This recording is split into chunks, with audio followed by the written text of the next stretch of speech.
എത്ര കണ്ടാലും മതി വരാത്ത ചില സ്ഥലങ്ങളുണ്ട്. അതിലൊരു സ്ഥലമാണ് തെങ്കാശി.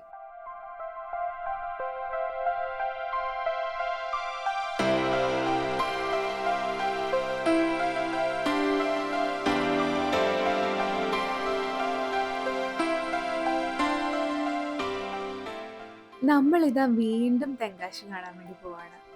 ഇത്തവണയും ഒരു ഇ വി ട്രിപ്പാണ്. നമ്മുടെ ടാറ്റ ടിയാഗോ ഇ വിയിൽ തന്നെയാണ് പോയത്. രാവിലെ നോക്കിയപ്പോൾ ചാർജർ അവൈലബിൾ കണ്ടില്ല. അതുകൊണ്ട് തെന്മലയിൽ നിന്നൊരു ധൈര്യത്തിന് ഒന്ന് ടോപ്പ് അപ്പ് ചെയ്തിട്ടാണ് തെങ്കാശിക്ക് പോയത്. പക്ഷേ നമ്മളവിടെ സുരണ്ടയിൽ ചെന്നിട്ട് ചാർജ് ചെയ്തായിരുന്നു. അത് ഞാൻ വഴിയെ കാണിച്ചു തരാം. ഇതാ ഇപ്പൊ കഴിഞ്ഞ റെയിൽവേ ബ്രിഡ്ജാണ് കേട്ടോ. കേരളത്തിന്റെയും തമിഴ്നാട്ടിന്റെയും ഇൻഫ്രാസ്ട്രക്ചറിന്റെ ചേഞ്ച് മൊത്തം നമ്മളെ കാണിച്ചു തരുന്ന ഒരു പാലം. ഒരു പാലം കഴിഞ്ഞാൽ പിന്നെ തമിഴ്നാടിന്റെ സ്വന്തം തെങ്ങിൻ തോപ്പുകളും നെൽപ്പാടങ്ങളും ഒക്കെ കാണാൻ പറ്റും. ആദ്യം തന്നെ നമ്മൾ പോകുന്നത് തിരുമലൈക്കോവിലോട്ടാണ്. ഒരു മലയുടെ മുകളിലുള്ളൊരു മുരുകന്റെ ക്ഷേത്രമാണ് കേട്ടോ ഈ തിരുമലൈക്കോവിൽ എന്ന് പറഞ്ഞാല്. നമ്മുടെ വണ്ടി ഇതിനകത്തോട്ട് കയറ്റുന്നതിന് ഒരു എൻട്രി ഫീ ഉണ്ട് കേട്ടോ. പിന്നെ നമുക്ക് നടന്ന് സ്റ്റെപ്പ് കയറിയും പോകാം കേട്ടോ. കഴിഞ്ഞ തവണ തെങ്കാശിയിൽ വന്നപ്പം ഏറ്റവും മറക്കാനാവാത്തൊരു സംഭവം എന്ന് പറഞ്ഞാൽ ഇവിടുത്തെ കാറ്റായിരുന്നു.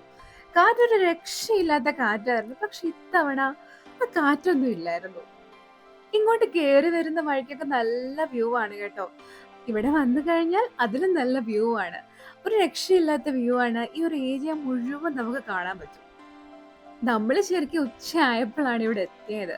ക്ഷേത്രത്തിൽ കയറി ദർശനമൊക്കെ കഴിഞ്ഞിട്ട് ഇതിന് ചുറ്റും നടന്ന് നമ്മൾ കാഴ്ചകൾ കണ്ടുകൊണ്ടിരിക്കുകയായിരുന്നു. പക്ഷെ പൊരിഞ്ഞ വെയിലായിരുന്നു. ഈ ഒരു മലയുടെ മുകളിൽ നിന്ന് നല്ലൊരു പനോരമിക് വ്യൂ ആണ്, 360 വ്യൂ ആണ് നമുക്ക് കിട്ടുന്നത്. ഇതിന്റെ ഇടയ്ക്ക് എന്താണ് ഈ കൂട്ടിയിട്ട് കത്തിക്കുന്നതെന്ന് എനിക്കറിയില്ല. പക്ഷെ നല്ലോണം പുക തരുന്നുണ്ടായിരുന്നു. എന്തോ കൂട്ടിയിട്ട് കത്തിക്കാണ് എന്ന് നമുക്ക് മനസ്സിലാവുന്നുണ്ടായിരുന്നു. ഇങ്ങനെ കണ്ണെത്താ ദൂരത്ത് പടർന്നു കിടക്കുന്ന നെൽപ്പാടങ്ങള്, മലനിരകള്, പിന്നെ അടവിനയനാർ ഡാം ഒക്കെ ഇവിടുന്ന് കാണാൻ പറ്റും. പക്ഷെ ഇപ്പം അടവിനയനാർ ഡാമില് വെള്ളമില്ല കേട്ടോ. കഴിഞ്ഞ തവണ ഞങ്ങൾ വന്നപ്പോൾ ഞങ്ങൾ ഓഗസ്റ്റിലാണ് വന്നത്. നല്ല അടിയിൽ വെള്ളം ഒഴുകും നമുക്ക് കാണാൻ പറ്റുന്നുണ്ടായിരുന്നു. ഉച്ച സമയമൊക്കെ ആയതുകൊണ്ടേ നല്ല വെയിലാണ്. ശരിക്കും പറഞ്ഞാൽ കാലൊക്കെ പൊള്ളിയിട്ട് ഇടയ്ക്ക് ഞങ്ങൾ ഓടുകയൊക്കെ ചെയ്തു. പിന്നെ ഇവിടെ വാഷ്റൂം ഫെസിലിറ്റി ഒക്കെ അവൈലബിൾ ആണ്. ഈ കുളത്തിന് സൈഡിലായിട്ടുള്ള ഉച്ചയ്ക്ക് ഇവിടെ അന്നദാനം ഒക്കെ കൊടുക്കുന്നുണ്ട്. നമ്മൾ അന്നദാനം കഴിക്കാൻ വേണ്ടി നിന്നൊന്നുമില്ല. പിന്നെ ഇവിടുത്തെ കടയില് പുളിയോദര എന്ന് പറയുന്ന ഒരു സാധനം വിൽക്കാനുണ്ടെന്ന് കേട്ടിട്ട് അമ്മ പുളിയോദരയൊക്കെ വാങ്ങിച്ചിട്ട് വന്ന് ഞങ്ങൾ എല്ലാവരോടും ഷെയർ ചെയ്ത് കഴിക്കുകയൊക്കെ ചെയ്തു. ഞങ്ങളിപ്പോൾ ഇവിടുന്ന് ഇറങ്ങുവാണേ. ഇപ്പൊ നിങ്ങൾ ഈ മുൻപിൽ കാണുന്നതാണ് നടന്നു വരാൻ വേണ്ടിയുള്ള സ്റ്റെപ്പ്. 624 സ്റ്റെപ്പാണുള്ളത്. ഞങ്ങൾ ആഹാരമൊക്കെ കഴിച്ചിട്ട് പിന്നെ പോയത് കുറ്റാലം 5 ഫോൾസ് കാണാൻ വേണ്ടിയാണ്. ഇവിടെ അത്യാവശ്യം വണ്ടിയൊക്കെ പാർക്ക് ചെയ്യാനുള്ള സൗകര്യമൊക്കെ ഉണ്ട് കേട്ടോ. പിന്നെ കുറെ ഇങ്ങനെ കടകളൊക്കെ കാണാൻ പറ്റും. ഇവിടെ ഇങ്ങനെ മെയില് ഫീമെയിൽ എന്ന് പറഞ്ഞ് 2 സെഷനായിട്ട് തിരിച്ചിട്ടുണ്ട്. 2 ഫാൾസ് ഇവിടെ, 3 ഫാൾസ് അവിടെ, അങ്ങനെ സെപ്പറേറ്റ് ചെയ്തിട്ടൊക്കെ ഉണ്ട്. വരൾച്ചയൊക്കെ തുടങ്ങുന്ന സമയമായതുകൊണ്ട് വെള്ളമൊക്കെ കുറവായിട്ടാണ് തോന്നിയത്. പക്ഷെ ഇഷ്ടംപോലെ ആൾക്കാർ ഇങ്ങനെ ക്യൂ നിന്ന് കുളിക്കാൻ വേണ്ടി ഉണ്ടായിരുന്നു ഇവിടെ. നമ്മൾ ഇനി അന്യംപാറ കാണാൻ വേണ്ടിയാണ് പോകുന്നത്. ഇതാണ് ഈ ഒരു വഴിയിൽ കണ്ടോ, കുറേ പശുക്കൾ ഇങ്ങനെ കൂട്ടത്തോടെ പോവാണ്. പശുക്കളും ആടുകളും ഒക്കെ ഇങ്ങനെ കാണാൻ പറ്റും. പോയ വഴിക്ക് കണ്ടതാണ്. ഇതാ ഈ മരം കണ്ടോ, ഈ മരത്തിൽ നിറച്ചും തൂങ്ങി കിടക്കുന്ന വവ്വാലുകളാണ്. ഈ മരത്തിന്റെ അപ്പുറത്ത് വേറൊരു മരം ഉണ്ടായിരുന്നു. അതിൽ നിറയെ വവ്വാലുകള് ഇങ്ങനെ തൂങ്ങിക്കിടക്കാണ്.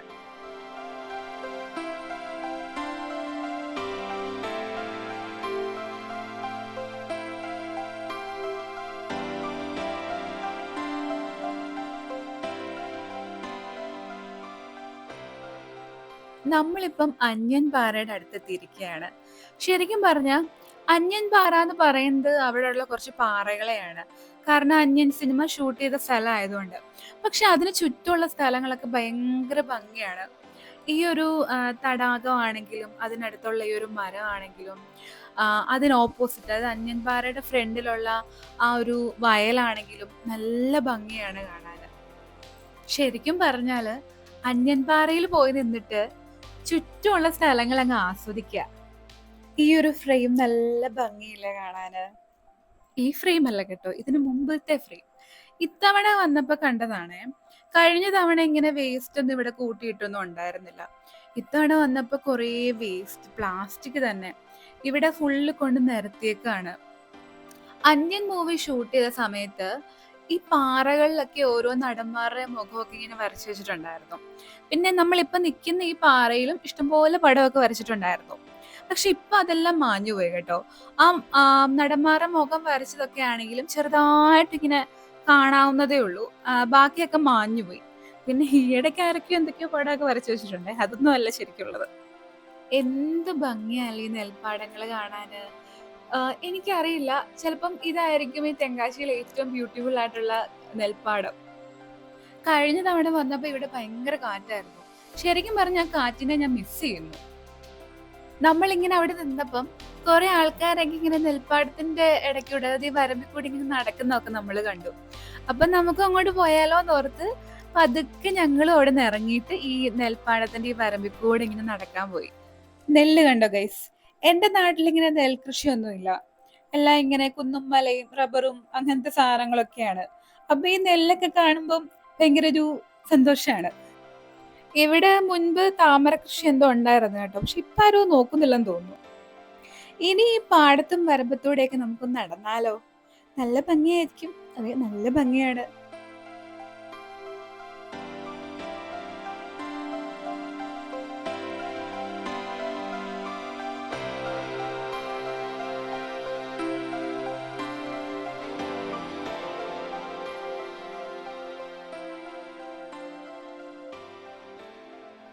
നമ്മുടെ ആഗ്രഹം തീരുന്നവരെ, ശരിക്കും പറഞ്ഞാൽ തീർന്നിട്ടില്ല, എന്നാലും അതുവരെ പാടത്തോടൊക്കെ നടന്നിട്ട് ഇനി നമുക്ക് സുന്ദരപാണ്ടിപുരത്ത് പോവാം കേട്ടോ. സുന്ദരപാണ്ടിപുരത്ത് ഏറ്റവും സ്പെഷ്യൽ ആയിട്ടുള്ള സൂര്യകാന്തി പൂക്കൾ ഇത്തവണ ഇല്ല. പക്ഷെ അവിടുത്തെ സ്പെഷ്യൽ ആയിട്ടുള്ള അഗ്രഹാരങ്ങൾ നമുക്ക് കാണാൻ പോവാം. ഏറ്റവും കാം ആൻഡ് ക്വയറ്റ് ആയിട്ടുള്ള ഒരു പ്ലേസ് ആണ് ഈ അഗ്രഹാരങ്ങള്. ഒച്ചയും ബഹളവും ഒന്നുമില്ല. എങ്ങോട്ട് നോക്കിയാലും ഭയങ്കര സമാധാനപരമായ അന്തരീക്ഷമാണ്. ഈ അഗ്രഹാരങ്ങളിൽ കുറെ സിനിമയൊക്കെ ഷൂട്ട് ചെയ്തിട്ടുണ്ട് കേട്ടോ. ഇവിടെ എല്ലാ വീടുകളുടെ മുമ്പിൽ കോലം വരച്ചിട്ടുണ്ട്. എനിക്ക് തോന്നുന്നത് ഇവിടുത്തെ ക്ഷേത്രത്തിലെ എന്തോ പ്രധാനപ്പെട്ട ദിവസം എന്തോ ആയിരുന്നു. അതുകൊണ്ട് വഴിയിലും ഇങ്ങനെ കോലം വരച്ചിട്ടുണ്ടായിരുന്നു. ഈ അഗ്രഹാരങ്ങളുടെ അടുത്തൊരു തടാകമുണ്ട്. ഇനി നമ്മൾ അത് കാണാനായിട്ടാണ് പോകുന്നത്. ചെറിയൊരു അമ്പലം, അതിനു മുൻപിൽ ഒരു ആൽത്തറ, അതിനു മുമ്പിലാണ് ഈ തടാകം വരുന്നത്. ഈ ലേക്കിന്റെ ഓപ്പോസിറ്റ് ഒരു റോഡാണ്. ആ റോഡിൽ കൂടെ ഇങ്ങനെ വണ്ടി പോകുന്നത് നമുക്ക് കാണാൻ പറ്റുന്നുണ്ട്. ഈ ഒരു മരത്തിന്റെ ചില്ലകളുടെ ഇടയിലൂടെ ആ ഒരു ലേക്കിനെയും അതിന്റെ അപ്പുറത്തുള്ള റോഡിനെയും പിന്നെ വണ്ടിയൊക്കെ പോകുന്നത് നോക്കിക്കാണാൻ നല്ല ഭംഗിയില്ലേ? ഇനി നമ്മളിപ്പോ ഇവിടുന്ന് തിരിക്കുകയാണേ. ഇനി വണ്ടി ചാർജ് ചെയ്യണം. പിന്നെ സുരണ്ടെ മാർക്കറ്റിൽ പോയിട്ട് സാധനങ്ങളുടെ ഒക്കെ വിലയൊക്കെ ചോദിച്ച് വില കുറവാണെങ്കിൽ എന്തെങ്കിലുമൊക്കെ വാങ്ങിക്കണം. അതൊക്കെയാണ് പ്ലാൻ. ഞാനും സംഗീതമ്മയും കൂടെ ഈ മാർക്കറ്റൊക്കെ ഒന്ന് എക്സ്പ്ലോർ ചെയ്യാന്ന് വിചാരിച്ചു. അതേസമയം തന്നെ അവര് വണ്ടി ചാർജ് ചെയ്യാനും പോയി. ഈ ഒരു ചാർജിങ് സ്റ്റേഷന്റെ ഡീറ്റെയിൽസ് സ്റ്റാറ്റിക് എന്ന് പറയുന്ന ഒരു ആപ്പ് ഉണ്ട്, അതിൽ കിട്ടും കേട്ടോ. ഒന്നുകൂടെ പറയാണ്, ഈ ചാർജിങ് സ്റ്റേഷൻ സുരണ്ടയിലാണ്. വേറെയും ചാർജിങ് സ്റ്റേഷൻസ് ഉണ്ട്. അതൊക്കെ സ്റ്റാറ്റിക് ആപ്പ് നോക്കിയിട്ട് പോയാൽ മതി. അങ്ങനെ പ്ലാൻ ചെയ്യുന്നതാണ് നല്ലത്. വണ്ടി ചാർജ് ചെയ്ത് കുറച്ച് സാധനങ്ങളൊക്കെ വാങ്ങിച്ചിട്ട് നമ്മൾ പോയത് കാശി വിശ്വനാഥ ടെമ്പിളിലോട്ടാണ്. പക്ഷെ തിരക്ക് കാരണം നമുക്ക് വണ്ടി പാർക്ക് ചെയ്യാനുള്ള സ്ഥലം കിട്ടിയില്ല. ക്ഷേത്രത്തിന് ചുറ്റും ഒന്ന് റൗണ്ട് അടിച്ചിട്ട് നമ്മൾ നാട്ടിലോട്ട് പോവാണ്. ഈ തെങ്കാശി വീഡിയോ നിങ്ങൾക്ക് ഇഷ്ടമായി എന്ന് ഞാൻ വിചാരിക്കുന്നു. ഞങ്ങൾ ഇത്തവണ ബോർഡർ ചിക്കൻ കഴിച്ചില്ല. കഴിഞ്ഞ തവണ വന്നപ്പോ കഴിച്ചിട്ടുണ്ടായിരുന്നു. പിന്നെ സൂര്യകാന്തി പൂക്കൾ കാണാൻ താല്പര്യം ഉണ്ടെങ്കിൽ ഓഗസ്റ്റ് സെപ്റ്റംബർ മാസത്തിൽ വരുന്നതാണ് നല്ലത്. വീഡിയോ ഇഷ്ടപ്പെട്ടെങ്കിൽ വീഡിയോ ലൈക്ക് ചെയ്യുക, ചാനൽ സബ്സ്ക്രൈബ് ചെയ്യാം. എന്തെങ്കിലും ഡൗട്ട്സ് ഉണ്ടെങ്കിൽ കമന്റ് ചോദിച്ചാൽ മതി, ഞാൻ റിപ്ലൈ തരാം. അപ്പൊ thank you for watching. By.